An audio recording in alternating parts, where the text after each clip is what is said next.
нашия танк в град Севлиево. Виждате го, наскоро го докарахме. Ето виждате парк Казарите, много хубав парк. Илян снима, влизаме в парк. Овър! Ето тук на камерна плоча, където пише всички имена.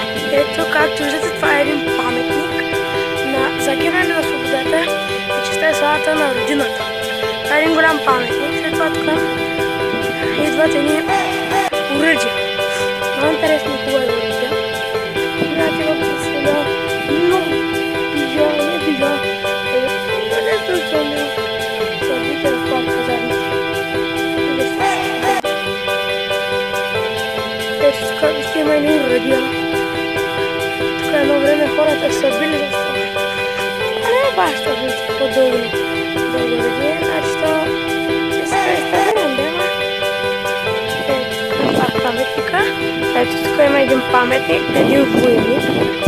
Ето се обръщам на това място от 1898 до 2004 година се намират севлийските казарми, военна база на славните девети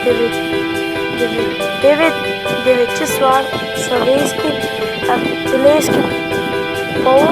Малко преди това е войника, автомат, на къщичка Тиква. Тиква това е, защото не знаете, ако някой знае тук Севлиевец, това е Севлиево е столица на Тиквата, там виждате ли? Маля водопад, сега че имаме при него. Не водопад, тук са рекички, тук има птички, че имаме при него. Ето хора, виждате тук, виж колко бавно, виждате тук е хубави. Тук има много хубави бухарчета, ето 30 градуса много е, тук е чиката, едни детски площадки, сега че имаме при него. Тук са фонтаните. Видите, много схори. Сега принцип няма. Сега вътре да видите какво е. Сега сме в фонтаните. Много хубава. Например, първо. В фонтаните сме. Сега ще вървим пътя.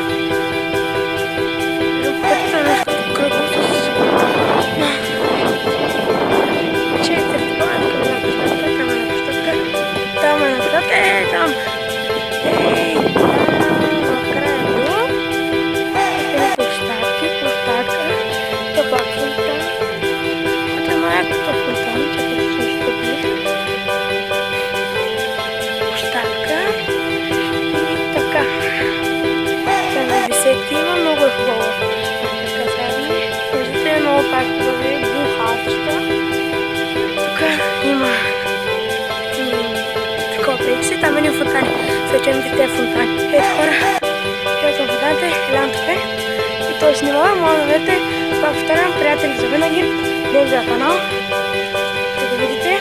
Ето фонтаните, много са хубави тези фонтани. Тук не може да минава долу, няма нищо. Това е като пътче. Ето фонтаните.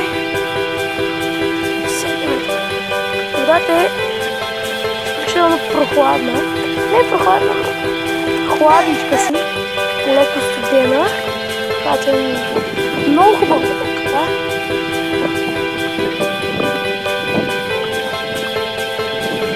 Фонтани. Закачваме горе. Фонтани. Пак бухарчета. Много хубаво.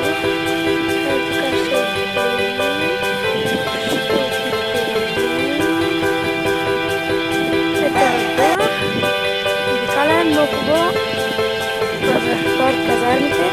Искате да снимам. Искате ли цяпа вода?